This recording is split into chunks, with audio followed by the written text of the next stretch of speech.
Magandang araw sa inyo lahat mga kaibigan, mga kapatid. Kumusta na kayo?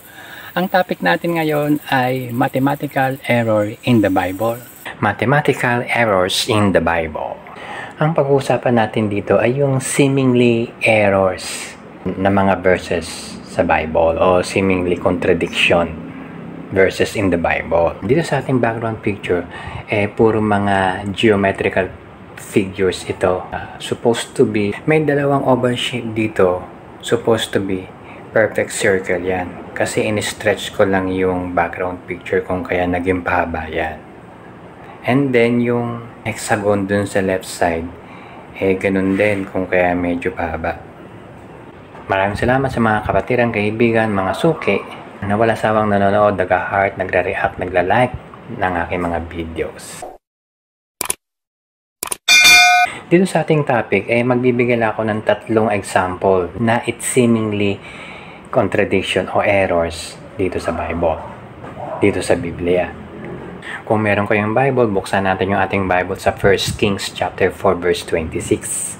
And Solomon had 40,000 stalls of horses or his chariots and 12,000 horsemen. Itong picture sa kanan, maliit na halimbawa lang ito ng chariot na hinihila ng 2 kabayo.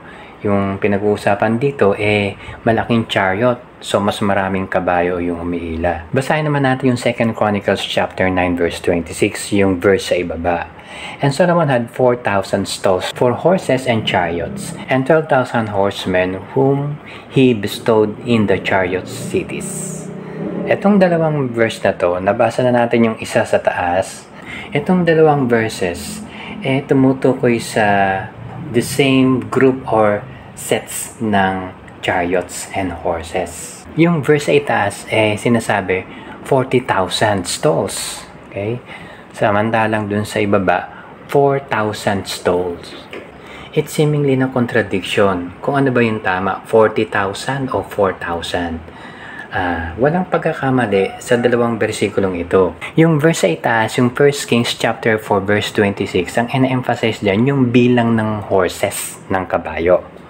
Okay, samantalang yung verse sa ibaba, yung 2 Chronicles 9:26, ang ina-emphasize dyan yung bilang ng chariots.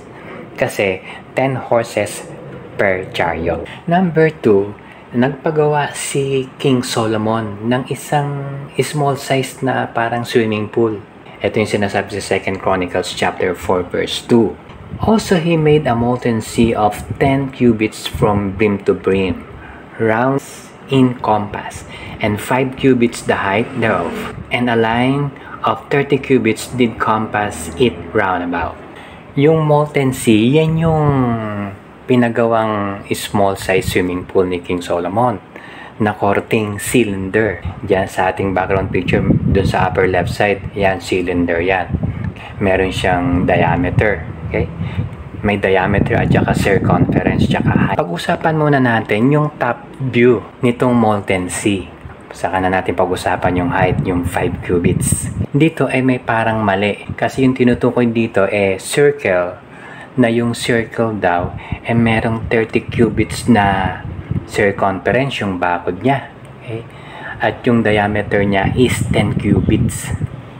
So, merong mali yan kung sa ating mathematical computation ngayon. Ito yung picture ng circle, yung horizontal line na itim, ito yung diameter ng circle. At yung paikot na bilog na kulay blue guhit, yan yung circumference ng circle, yung bakod. Okay?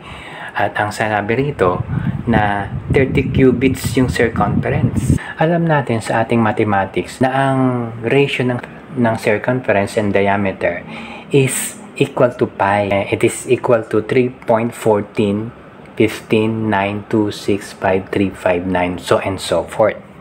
So therefore, kung yung diameter ay 10 cubits, so dapat yung circumference ay 31.4159, so and so forth. Hindi 30 lang. Kasi imumove mo lang ng 1 decimal yun Or kung yung circumference ay 30 cubits, dapat ang diameter niya is less than 10 cubits. So kung magdidwell ka lang sa isang versikulong ito, 2 Chronicles chapter 4 verse 2, talagang may mali, diba? Subalit, meron pang ibang verses na hindi natin nabasa. Itong 2 Chronicles chapter 4 verse 5. And the thickness of it was an handbreadth, and the brim of it like the work of the brim of a cup. So, ito yung kulang na information para ma-reconcile yung sinasabi sa verse 2. Dito, may dalawang idea. Meron pang handbreadth, merong inner diameter, merong outer diameter. Okay, yung handbreadth.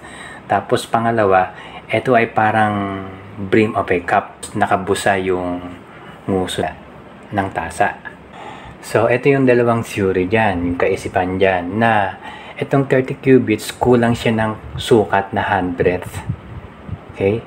Tapos, yung theory number 2, na yung itsura nitong molten sea ay parang tasa na nakaalsa o nakabusa yung kanyang labi.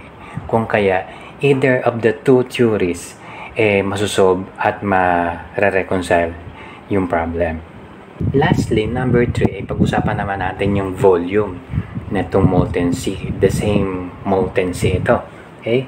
Basahin natin yung 1 Kings chapter 7 verse 26. And it was a handbreadth thick, and the brim whereof was wrought like the brim of a cup with flowers of lilies.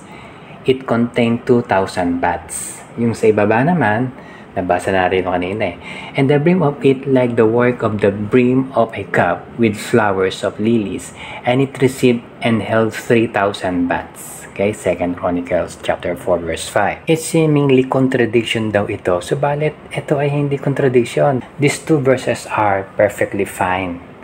Okay? Kasi ano ba yung tama? 2,000 o 3,000? Ang sinasabi sa verse ay taas, it contained 2,000 baths. Samantalang dito sa ibaba, and it received and held 3,000 baths. So, yung maximum size nitong molten sea na ito is 3,000 baths. Okay? Pero hindi siya puno. Ang laman niya lang is 2,000. Marami pang ganitong mga it seemingly contradiction sa Bible. Subalit, walang mali sa Bible. Okay? Maraming pong salamat sa inyong pagsabaybay. Hanggang sa muli sa panibagong topic natin pag-uusapan, pagpalain tayo ng ating Panginoon.